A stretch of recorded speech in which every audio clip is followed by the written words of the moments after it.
ইমান কাফেররা দাঁড়িয়ে ইসলামের ওপরে আঘাত হানছে।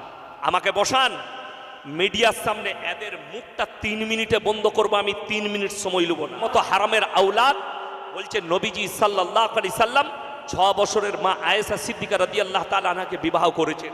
আমি আপনাদেরকে দলিল দিয়ে যাচ্ছি, কোনো বাপের বেটা ডাক্তার, মাস্টার, উকিল, ব্যারিস্টার আর কোনো শিক্ষিত এমএসসি, বিএসসি, বিকম যদি থাকেন, স্টেজে উঠে এসে আমার প্রমাণটা কেটে যান, আমি প্রমাণ দিচ্ছি। আমাদের দেশের বিখ্যাত লোক যাদের ছবিগুলো হেডমাস্টারের মাথার উপরে টাঙানো থাকে, ঈশ্বরচন্দ্র বিদ্যাসাগর কলেজের প্রফেসরের মাথার উপরে ছবি টাঙানো থাকে, কবিগুরু রবীন্দ্রনাথ ঠাকুরের ছবি প্রফেসর আর হেডমাস্টারের মাথার উপরে অফিসে টাঙানো থাকে। তাদের জন্ম মৃত্যু দিবস পালন হচ্ছে না হয়নি। তারা আমাদের কাছেও মহান, তিনারা জ্ঞানী গুণী। বঙ্কিমচন্দ্র চট্টোপাধ্যায়, তিনার ছবিও মাথার ওপরে, সত্যেন্দ্রনাথ বসু মাথার ওপরে ছবি থাকে। আপনার জানা আছে নবীজি সাল্লাল্লাহু আলাইহি সাল্লাম 6 বছর বয়সে মা আয়েশা সিদ্দিকা রাদিয়াল্লাহু তাআলা আনহাকে বিবাহ করেছেন। 9 বছর বয়সে সংসার শুরু করেছেন। আল্লাহর নবী 11টা বিবাহ করেছেন, তার মধ্যে 10টা বিধবাকে, জোরে বলুন সুবহানাল্লাহ, 10টা বিধবাকে নবীজি দেখিয়েছেন।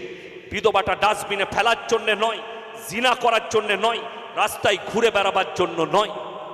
অনেকজন এতেরাজ করছে, আমি বলিনি। একজন বাবা আছে খুব সুন্দর কথা বলে, ধীরেন্দ্র শাস্ত্রী, বাগেশ্বর ধাম বাবা। তাকে একজন প্রশ্ন করছে, আরে বাবা শ্রী কিষণজিকে কিতনে পত্নিয়াं थी? তিনি উত্তর দিচ্ছেন 16,108 বিবিয়া थी। 16,108টা বিবি ছিল শ্রী কিষণজির। আমরা তার বিরুদ্ধে বলতে পারি না। যে বলবেন অপরাধ করবেন।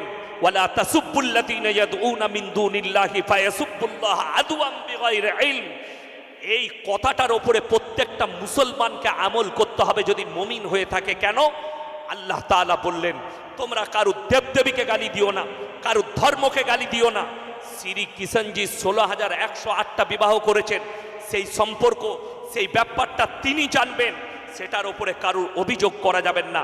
তিনারা মহান মানুষ ছিলেন, কেন করেছেন, কি ব্যাপারে করেছেন, এর উপরে কি ব্যাখ্যা আছে, তিনাদের ধর্ম দিয়ে যারা চর্চা করে তারাই। আল্লাহ নবী সাল্লাল্লাহু আলাইহি সাল্লাম 11টা বিবাহ করেছে। তোমাকে কে সমালোচনা করার অধিকার দিল যে রসুলের বিরুদ্ধে আঙ্গুল